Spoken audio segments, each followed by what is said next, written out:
In our atmosphere, there are general circulations which are mainly constrained by two factors: the rotation of the Earth and the temperature difference at different latitudes. As you may know, in each hemisphere, the atmospheric circulation consists of three cells: the Hadley cell, the Ferrel cell, and the polar cell. In this experiment, we focus on the extratropical circulation pattern, that is, around mid-latitudes. At higher latitudes, the Coriolis parameter is larger. Therefore, we are going to use higher rotation rate than that when we study the Hadley cell. First, prepare a water tank with a circular insert. Prepare a metal bucket or can. Place the can at the center of the water tank. You may place a mass or ice to avoid it from floating away. Fill the outside with water to a depth of about 10 centimeters. Set the tank into rotation, say a speed of 8 revolutions per minute. Wait until the water is in solid body rotation. This may take a few minutes.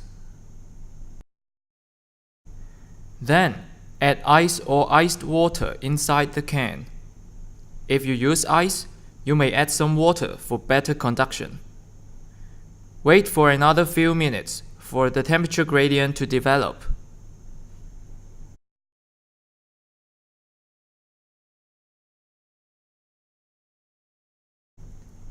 Then, drip some color dye near the rim of the tank.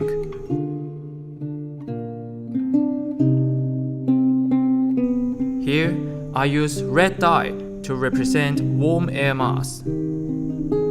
Drip dye of another color around the can. I use blue dye to represent cold air mass. You may also add paper dots to reveal the surface flow. Observe the pattern, which may take a few minutes to develop.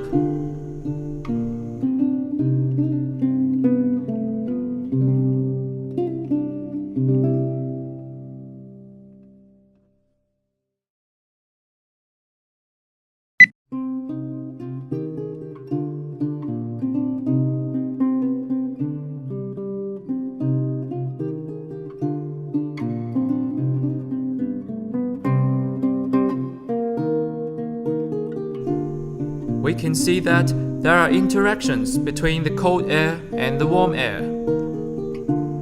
Warm air moves poleward, cold air moves equatorward. They come across each other and form cyclones.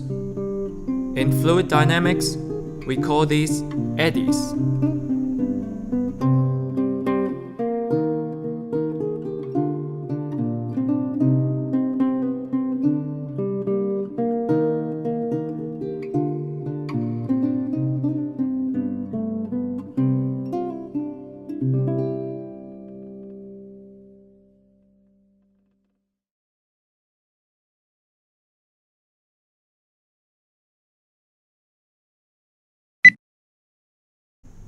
With the current rotating speed, 5 complete wavelengths can be observed. Repeat the experiment with different rotating speed. The number of wavelengths will change accordingly. Can you figure out the relationship?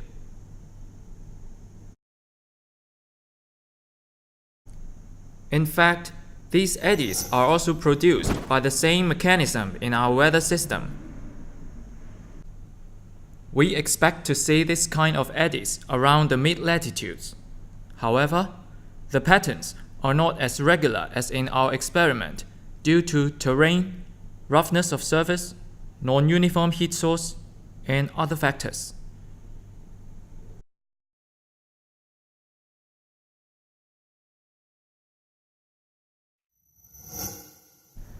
Do you recall the circulation pattern we demonstrated with a much slower rotation? With different speed of rotation, we would get different circulation patterns. You may repeat the experiment with different rotating speed. Can you find the boundary where eddies start to evolve?